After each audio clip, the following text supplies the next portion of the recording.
ये तारीख सवाल पैदा करती है। वहां इन्वेस्टर समिट होगी लखनऊ में, देश भर का लगभग सब बड़ा उद्योगपति वहां होगा, दुनिया के कुछ और मुल्कों के बड़े उद्योगपति भी वहां आएंगे। ये 3 महीना पहले से पता था, और ये भी 3 महीना पहले से पता था कि 3 तारीख को ही प्राइम मिनिस्टर राष्ट्रपति के गांव कानपुर देहात में परोख जाएंगे राष्ट्रपति के साथ।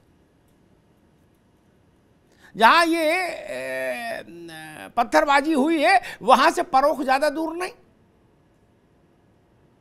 और लखनऊ भी ज्यादा दूर नहीं। मोहन भाई, आपको लगता है इसके पीछे कोई डिजाइन है?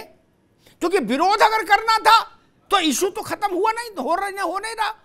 4 दिन पहले कर सकते थे, 4 दिन बाद भी कर सकते थे। नहीं, मैं विरोध पर आपत्ति नहीं कर रहा, मैं इस डिजाइन पर सवाल उठा रहा हूं। मोहन भाई। अमिताभ जी, मैं आपके माध्यम से अपनी बात रखना चाहता हूं। जी। हिंदुस्तान के सबसे बड़े सूबे उत्तर प्रदेश, जो हिंदुस्तान का दिल है, दिल की धड़कनें धमनियों की शक्ल में विभिन्न जिलों से होती हुई पूरे उत्तर प्रदेश में समूहित हो जाती है। अभी नूपुर शर्मा और जिंदल ने जो बयानात दिए थे, अगरचे उनके ऊपर सख्त कार्रवाई हुकूमत हिंदुस्तान या हुकूमत उत्तर प्रदेश की तरफ से कर दी गई होती तो आज ये नौयत देखने को नहीं। जी। विरोध प्रदर्शन डेमोक्रेटिक सिस्टम में एक हमें प्रदान किया हुआ अस्त्र है और एक प्रदान किया हुआ शस्त्र है। विरोध प्रदर्शन किए जा सकते हैं, उस पर आपत्ति नहीं, मैं तारीख की बात कर रहा हूं। नूपुर नवीन के मसले पर इससे डबल विरोध करते, लेकिन तारीख आगे पीछे करते। तारीख के मामले में अमिताभ भाई, तारीख के मामले में तो अब अगर हम जाएं तो 6 दिसंबर 1992 जो डॉक्टर अंबेडकर साहब का परिनिर्वाण दिवस है, उस पर हिंदुस्तान के एक तबके की इतनी बड़ी भीड़ इकट्ठी हो गई, तो इसीलिए ये तारीख चुन ली गई कानपुर में। एक धक्का और दो। मोइन भाई, तो 6 दिसंबर से प्रेरणा लेके ये तारीख चुनी गई थी कानपुर में। 6 दिसंबर से प्रेरणा लेके कानपुर में ये तारीख चुनी नहीं। अमिताभ भाई, मैंने डेट की मिसाल डेट से दी। अमिताभ भाई, अरे भाई, एक गलत से दूसरा गलत सही नहीं हो जाएगा ना मोइन खान। एक गलत से दूसरा सही कैसे हो जाएगा? दूसरा गलत। अमिताभ भाई, आज मैंने कल भी कहा था आपके चैनल पर और एक चैनल पर और भी कहा मैंने। देखिए, संख्या के आधार पर मिसेस इंदिरा गांधी बनने की कोशिश करेंगे तो 1975 के बाद 1977 भी आएगी। अगरचे एक बड़े तबके के ऊपर इसी तरह से मजालिम और जुल्मों के पहाड़ टूटते रहे तो जाहिर सी बात है तबके में बेचैनी पैदा होगी और कहीं ना कहीं फिर पत्थर चलेंगे, मुल्क के फिर पत्थर चलेंगे जो है वो साजगार नहीं रहे। ठीक है मोइन भाई, आएंगे आपके पास दोबारा। बेचैनी रहेगी तो पत्थर चलेंगे। बेहतर हो बेचैनी की दवा खोजिए, बीपी की दवा लीजिए, हाइपरटेंशन की दवा लीजिए। पत्थर चलाना बड़ा खतरनाक काम है। चीजें बदल रही है। पत्थर चलाने में वो गरीब का बच्चा मारा जाता है। सच्ची बात तो मैं कह दूं तो कड़वी लगेगी, लेकिन मैं सब तरफ के लिए कह दूं, पत्थर में, डंडे में, लाठी में, तमंचे में, गोली में, पेट्रोल बोतल बम में, सब में गरीब का लड़का मरता है और उसके बाप का मकान दुकान बिक जाता है जमानत कराने में। कोई नहीं आता उसकी मदद के लिए। हमने जाने कितने भटकते देखे, रोते चिल्लाते। घर मकान बिक गया, बर्बाद हो गए, कोई नहीं आया कि आओ लला हम तुम्हारी जमानत करा दे बच्चा। न कौम के नाम पर न धर्म के नाम पर कोई नहीं आया। माफ करिएगा, हमने देखी है जन्नत की हकीकत। मायती चेतनानंद, विरोध प्रदर्शन पर कभी किसी को ऐतराज नहीं होना चाहिए और हो भी नहीं सकता, लेकिन विरोध प्रदर्शन में पत्थर भी शामिल कर ले।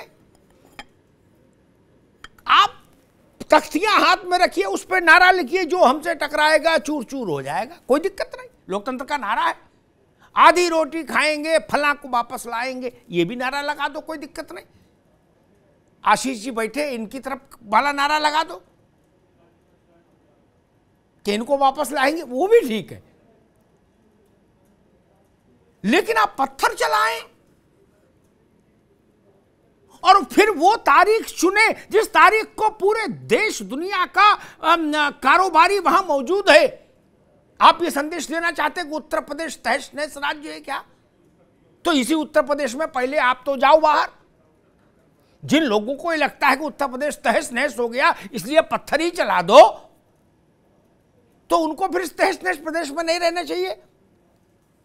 यतिमा चेतनानंद, देखिए अमिताभ जी, कल एसीपी कानपुर ने एक बयान दिया है और उन्होंने कहा, एक न्यूज चैनल पर मेरे साथ थे, तो उन्होंने कहा कि हम 1.5 घंटे तक लगातार अनाउंस करते रहे कि आप लोग अपने घरों में चले जाइए, लेकिन नौजवान युवा जो वहां इकट्ठे थे, जिनके हाथों में पत्थर थे, तेजाब की बोतलें थी, वो नहीं रुके। तो 1.5 घंटे और पुलिस पर लगातार वो लोग पथराव करते रहे। आज आप लोग कहते हैं, और 29 तारीख के जिस बयान का जिक्र किया जा रहा है वो 29 मई का बयान है, टाइम्स नाउ के नवभारत चैनल पर दिया गया नुपुर शर्मा जी का बयान है। अगर आपको बयान से आपत्ति है, वैसे तो मुझे नहीं लगता कि उन्होंने कुछ गलत कोड किया, क्योंकि उन्होंने जो भी कुछ कहा वो हदीस और कुरान में लिखा हुआ है, लेकिन हम उस पर नहीं जाते। किसी की भी भावना आहत करना भारत के नागरिकों के लिए उचित नहीं है, और ये उन्होंने जो कुछ कहा है गलत कहा है। नुपुर शर्मा ने जो कुछ कहा है गलत कहा है। मोइन साहब, दिक्कत ये है कि आप लोग इतना प्रोवोकेशन कर देते हैं कि पर्सनल होना शुरू हो जाता है। आपने मेरी बात नहीं सुनी। कैसे पर्सनल नहीं होंगे? हमारे अंतिम ईशदूत के बारे में कोई गालियां बके तो हम पर्सनल नहीं होंगे? बदतमीजी करेंगे तो आप फिर आपको आपका इस्लाम ये अधिकार देता है कि जो महिला प्रवक्ता न्यूज चैनल पर अपनी बात रखने के लिए आई है, आप उसको इस हद तक प्रवोक कर देंगे, उसके साथ पर्सनल होकर बदतमीजी करेंगे और इस भाषा में बात करेंगे। आप कर रही हैं नुपुर शर्मा का पक्ष लेकर, बदतमीजी आप कर रही हैं नुपुर शर्मा का पक्ष लेकर। मैंने आपकी शान में कौन सी गुस्ताखी कर दी? अरे भाई, मैंने आपकी शान में कौन सी गुस्ताखी कर दी? आप फरमा रही हैं कि नुपुर शर्मा ने सही कहा था। मैं कैसे मान लूं कि नुपुर शर्मा ने सही कहा? मैं मोइन खान साहब सुनिए, नुपुर शर्मा ने सही कहा तो क्या नुपुर शर्मा के बयान के विरोध में आप लोग पत्थरबाजी करेंगे? आप आतंक की आग में झोंक देंगे?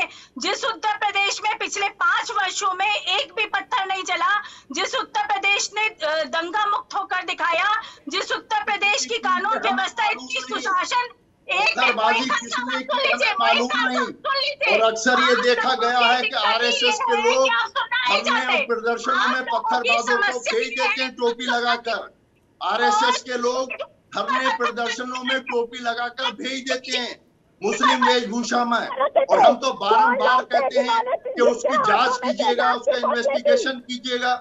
आप नुपुर शर्मा के बयान को सही कह रही हैं, मैं आपकी सही को क्या हाँ में हाँ मिला दूं? कल भी कानपुर के हाजी ने ये बयान दिया है, सुनिए मोइन खान साहब, कल भी कानपुर के हाजी ने ये बयान दिया है कि हम लोग सड़कों पे उतरेंगे और हम हर कीमत पर बलिदान देने के लिए तैयार हैं।